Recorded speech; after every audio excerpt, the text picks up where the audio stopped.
What if the Soviet Union had not collapsed? Imagine a world where the Iron Curtain never fell, where the hammer and sickle still flies over Moscow, and the Cold War never truly ended. What would our lives look like if the Soviet Union had never collapsed in '91? Would nuclear tensions still dominate our headlines? Would democracy have reached Eastern Europe? And what would happen to the internet, global trade, and even the smartphones in your pocket?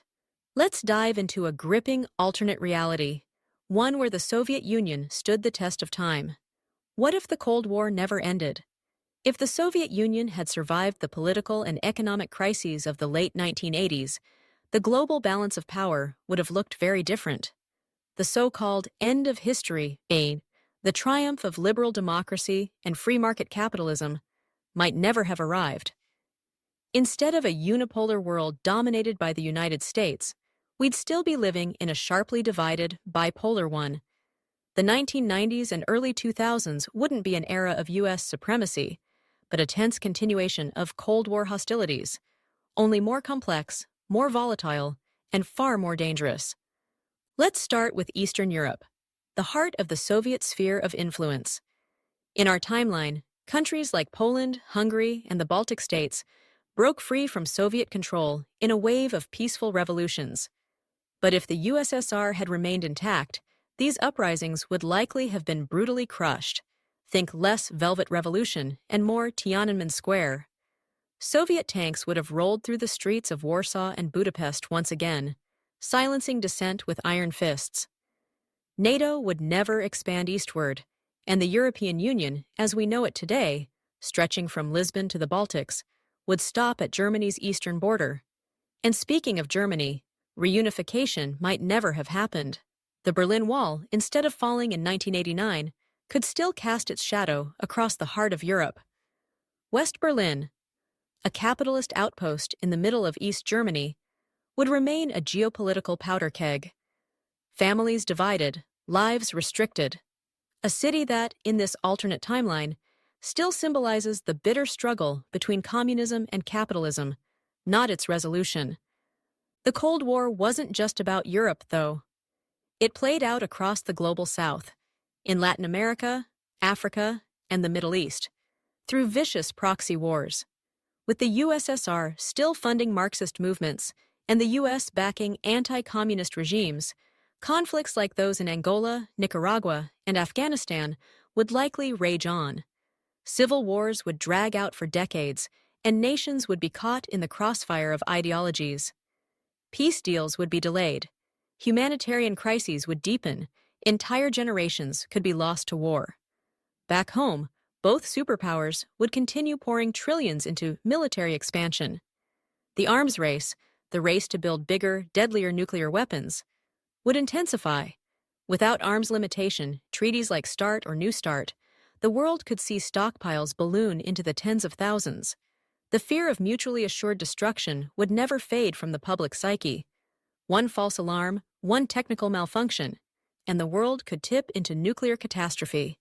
School children might still be practicing duck-and-cover drills. Fallout shelters could become a booming industry again. Espionage would also remain at the forefront. The CIA and KGB would continue to fight a shadow war, stealing secrets, manipulating elections, assassinating informants. Political paranoia would infect public life. Americans might view their neighbors with suspicion, worried about sleeper agents or traitors within. Meanwhile, space would remain a battlefield too. Instead of cooperation on projects like the International Space Station, the U.S. and USSR would race to weaponize space, deploy spy satellites, and maybe even militarize the moon. This alternate world wouldn't just be divided, it would be dangerously rigid. Global cooperation on major challenges like climate change, terrorism, and pandemics would be far more difficult. Instead of coming together in moments of crisis, the superpowers might exploit them to gain advantage. In short, the survival of the Soviet Union would mean a 21st century still shackled to 20th century fears. The dream of a peaceful, interconnected world might be replaced by a constant state of mistrust, a planet frozen in ideological stalemate. The Soviet Union might have outlived the Cold War, but could it have outlasted its own economic dysfunction?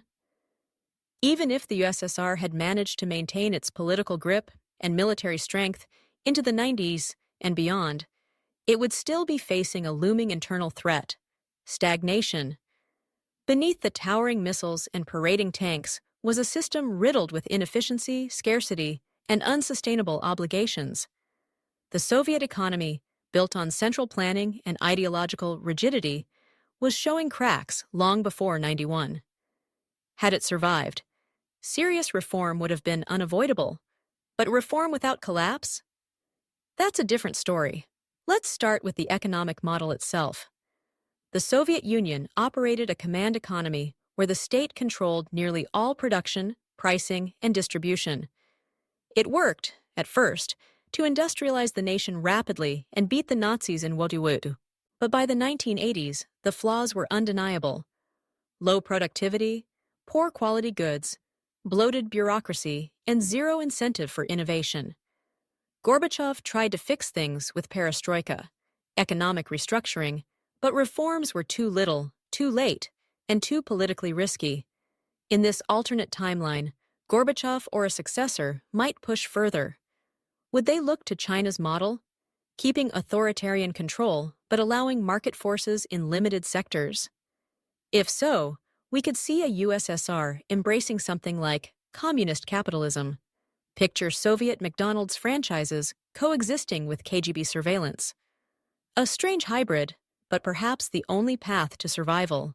Still, even with reforms, the Soviet tech sector would struggle.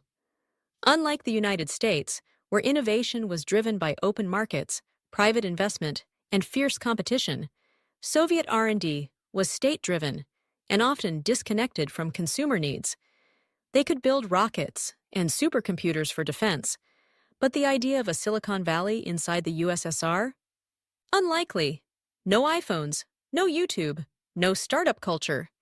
The consumer experience would remain bleak by Western standards. In the USSR, standing in line for hours to buy bread, toilet paper, or shoes was routine. Even basic goods like refrigerators or televisions were hard to come by, and expensive when available. If the Soviet Union had continued, rationing might persist well into the 2000s. Soviet citizens might live in a world where toothpaste is scarce, cars are unreliable, and Western jeans are still contraband. In this environment, the black market, already a key part of Soviet life, would flourish. Citizens would rely on shadow networks for goods ranging from electronics to medicine. Corruption would embed itself deeper into daily survival. Then there's the economic drain of empire. One of the most unsustainable elements of the Soviet economy was its enormous web of foreign commitments. Billions of rubles flowed to prop up friendly regimes, from Cuba and Vietnam to North Korea and East Germany. Maintaining this ideological empire came at a tremendous cost. Continuing down this path in the post-Cold War world would further strain Soviet finances, especially as oil prices, a major source of Soviet revenue, fluctuated unpredictably. And what about debt? While the West invested in growing capital markets and global trade, the USSR avoided international financial institutions like the IMF or World Bank. In a world where globalization continued, the USSR might find itself isolated from key trade and investment flows unless it was willing to reform not just its economy, but its ideology. Ultimately, the Soviet economy faced a catch-22. Reform would threaten control, but stagnation would guarantee collapse. Could a Soviet leader thread the needle? Open the market just enough to stimulate growth without losing grip on the system? Or would the USSR remain a vast, decaying machine, powerful on paper but rotting from within? In this alternate reality, the Soviet Union might still exist, but it wouldn't be an economic powerhouse.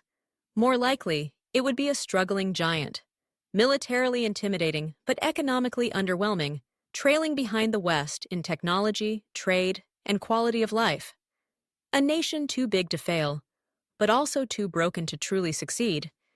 Imagine growing up in a country where every book you read, every movie you watch, and every opinion you express is filtered, monitored, and shaped by the state. In a world where the Soviet Union never collapsed, that wouldn't just be the reality for millions, it would be the law of the land. Behind the Iron Curtain, freedom of thought and expression was always tightly controlled.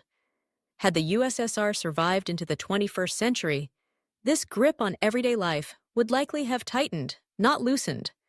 With modern technology at its disposal, the Soviet state would evolve from analog authoritarianism to full-blown digital dictatorship. Let's start with censorship. In this alternate timeline, platforms like Google, YouTube, or TikTok would be outlawed or never even invented. Instead, Soviet citizens would navigate a tightly curated version of the internet, filled with state-approved news, pre-filtered search results, and endless praise for the Communist Party. Independent journalism? Illegal. Satirical memes? Grounds for arrest. Western pop culture, movies, music, fashion would be treated as ideological pollution, kept far from impressionable Soviet minds. Instead of browsing Reddit, a young Muscovite in this world might be limited to a government-made forum designed to encourage patriotic discussion. Think North Korea meets 1990s AOL, but without the fun. Then there's surveillance, the lifeblood of totalitarian control. The infamous KGB, or a modernized version of it, would remain a powerful instrument of fear. In a digital age, this agency would likely employ advanced data tracking tools to monitor emails, phone calls, even facial recognition on public cameras. The goal? Suppress dissent before it starts. Whistleblowers like Edward Snowden, instead of escaping to Moscow, might be quietly disappeared before anyone even knows their name. In the Soviet system, privacy is not a right, it's a threat. Religion would also remain under siege. The USSR had a long history of viewing religious institutions as rivals to state power. Churches, mosques, synagogues, anything that encouraged belief in a higher authority, were either infiltrated, restricted, or shut down entirely. A surviving Soviet Union might maintain this stance, promoting atheism through public education and punishing those who dared gather in underground worship. Public Christmas celebrations? Banned. Wearing a cross or hijab to school? Forbidden. Now imagine being a child raised in that environment. Education would continue to function not as a means of enlightenment, but indoctrination. School books would teach the glory of Lenin and the evils of capitalism. Students would memorize slogans, not ask questions. Science would be encouraged, but only where it served the state's goals. Literature? Only if it echoed party values. Critical thinking would be replaced by unwavering loyalty to the collective. Cultural life, too, would be carefully curated. Art, film, and theater would have to pass ideological screening. Directors and musicians would be commissioned by the state, expected to promote themes of sacrifice, heroism, and obedience. You'd never hear punk rock coming from a Moscow basement, or if you did, it'd be silenced quickly. Even humor, a key release valve in repressive societies, would be dangerous. One wrong joke in the wrong company could lead to interrogation, job loss, or imprisonment. In this world, late-night comedy shows don't exist because laughter at the government is a crime. And yet, life would go on. Soviet citizens would still fall in love, go to school, build careers, raise families, but always with the quiet weight of surveillance pressing on their shoulders. Every phone call made with caution, every opinion filtered through fear, every dream shaped by what the state allows you to believe. In a surviving Soviet Union, the real battle wouldn't be just political or economic. It would be psychological, a battle for the human spirit, a battle where freedom isn't denied with bullets, but erased with silence. What would the world look like if the Soviet Union had never collapsed? One thing is certain. The global order we know today would be almost unrecognizable. From NATO to the Middle East, from the rise of China to the halls of the United Nations, a surviving USSR would mean a planet still locked in Cold War dynamics, just with 21st century firepower and 24/7 news cycles. Let's start with the most direct impact, the United States and NATO. In our timeline, America emerged from the Cold War as the world's lone superpower. Defense budgets were slashed, global leadership expanded, and NATO found new purpose in peacekeeping and counterterrorism.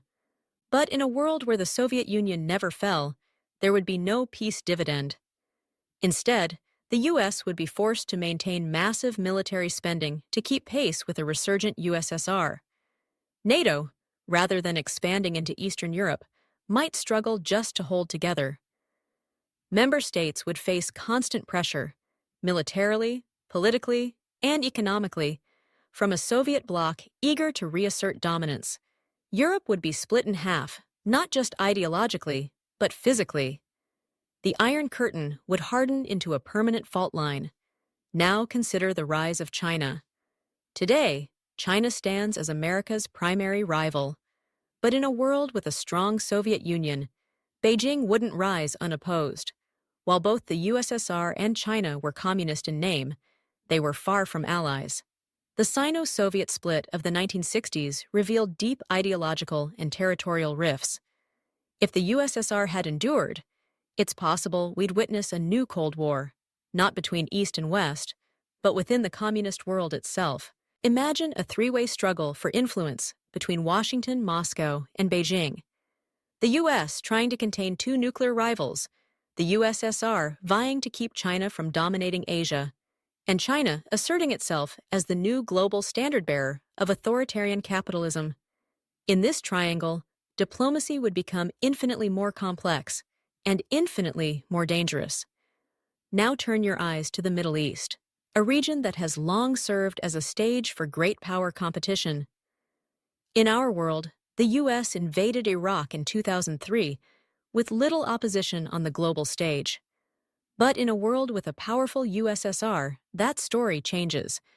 The Soviet Union, with its historical ties to Iraq and Syria, might have used its influence to block the invasion, through diplomacy, military deterrence, or even direct intervention. The result? The Iraq War might never have happened. Saddam Hussein could still be in power. ISIS might never have emerged. The dominoes that fell in the wake of America's intervention, millions displaced, regional instability, and strained alliances, could look entirely different. On the flip side, the USSR's own involvement in the Middle East could also fan the flames of conflict, fueling proxy wars in places like Iran, Lebanon, or Yemen. Then there's the role of the United Nations. In our world, the UN Security Council is often criticized for being slow and ineffective, but it still functions. With the Soviet Union still wielding a powerful veto, the gridlock would be far worse. Humanitarian interventions in Kosovo, 1999, Libya, 2011, or Syria might have been blocked outright. Peacekeeping efforts would be paralyzed. Even climate agreements or sanctions on rogue states could be stifled by superpower standoffs.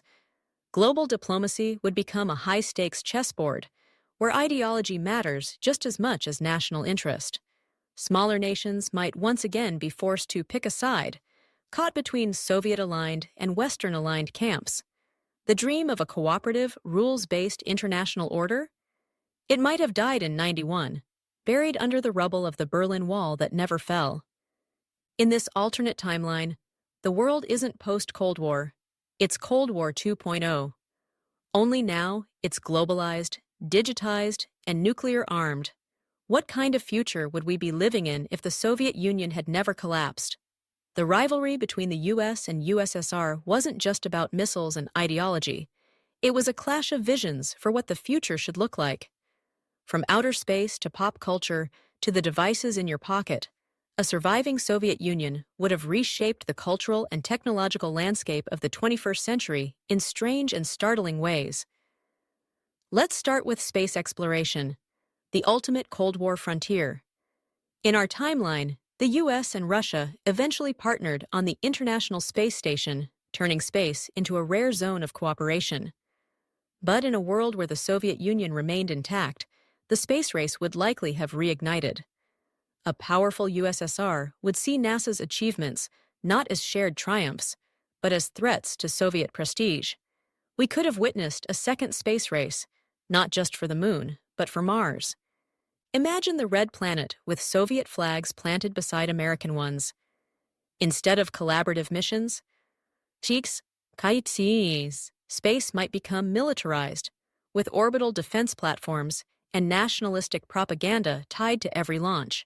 Soviet cosmonauts could be the first humans to step onto Martian soil, not for science, but for glory. Back on Earth, scientific innovation would take a different path. The USSR was always strong in areas like theoretical physics, aerospace, and military technology, fields prioritized by the state. If the Union endured, these fields might thrive even further under a command economy driven by strategic goals. Soviet scientists might make breakthroughs in nuclear energy, satellite technology, or virology, not for profit, but for national pride. But when it comes to consumer technology, the story darkens. In a centrally planned economy with no real competition or private investment, there would be little incentive to create the next iPhone or Google search engine. Instead of sleek smartphones and powerful laptops, Soviet citizens might use clunky, outdated state-issued devices, if they had personal tech at all. The Soviet model never valued convenience or personal empowerment. It valued control, which brings us to the Internet. In a world with a living Soviet Union, the Internet as we know it might not exist, or at least it wouldn't be open. The global, chaotic, democratizing web would be replaced by a heavily censored, state-managed intranet. No Facebook, no TikTok. Definitely no Twitter threads mocking the government. Online dissent? Not just deleted, prosecuted. And what about culture? The cultural divide between East and West would remain as wide as the political one. Hollywood would still exist, but its influence would be strictly blocked behind the Iron Curtain. No Marvel movies in Moscow, no Taylor Swift concerts in Warsaw. In their place, Soviet cinema, Soviet literature, Soviet-approved pop stars singing patriotic anthems about collective labor and party loyalty. Soviet culture wouldn't just be entertainment, it would be indoctrination. Art would be expected to serve the state. Subversive music, underground novels, dissident art, all suppressed. The cultural imagination of half the world could be locked in a time capsule, never evolving beyond the approved aesthetics of the 1980s. Even fashion and personal identity would be shaped differently.